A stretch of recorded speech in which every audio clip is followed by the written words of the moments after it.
Welcome to Wednesday Wisdom.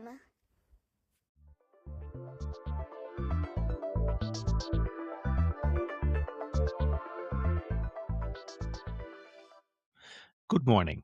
This is Jos Visser, the author of Wednesday Wisdom, and this week's article is called Know Thyself. When I was 19, my father gave me his Honda CB750 motorcycle to get to college. It came with an owner's manual, which was unfortunately quite light on Zen and the art of motorcycle maintenance.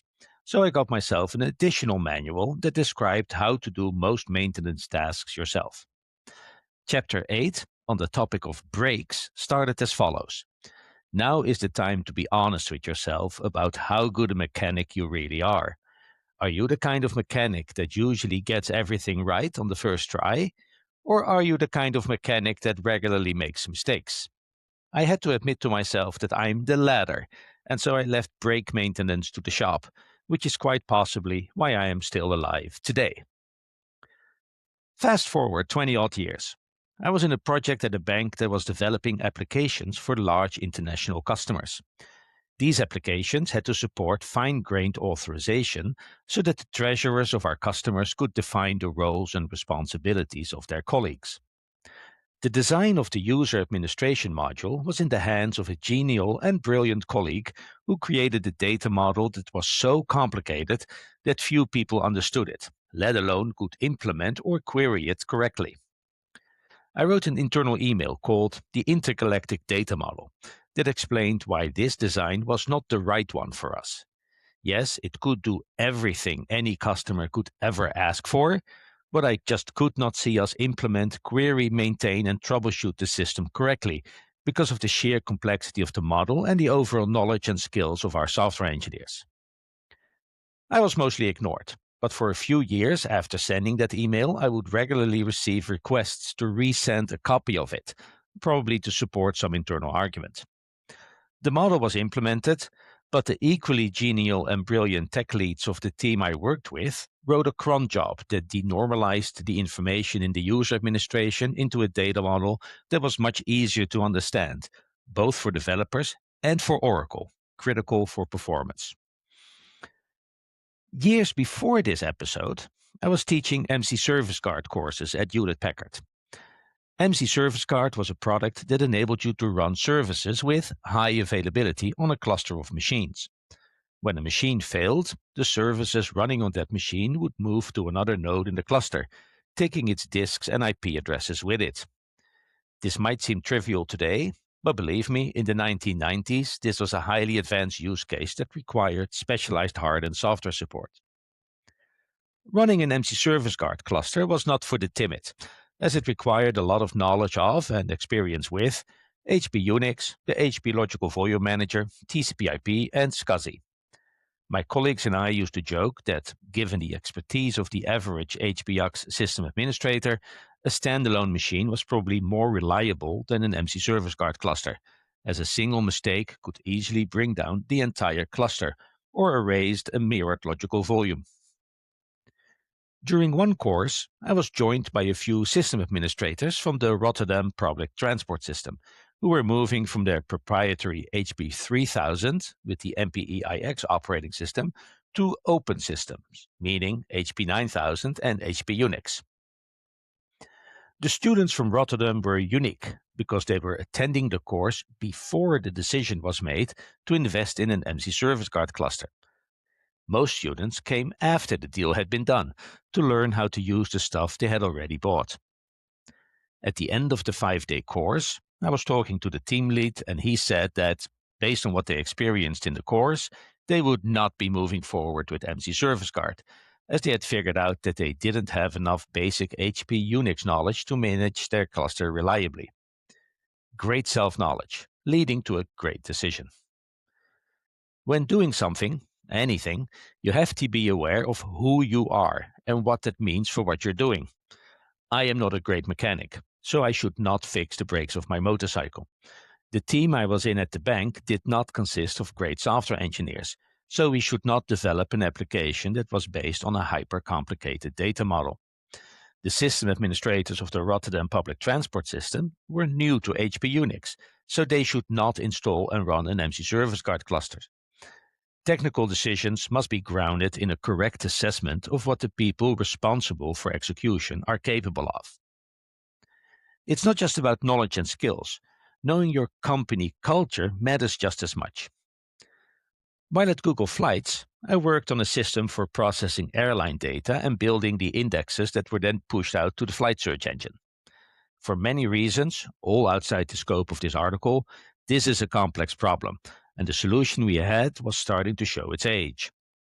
I set off to design a new and complicated parallel processing engine that would significantly speed up building these binary blobs using the latest and greatest Google technology available at the time.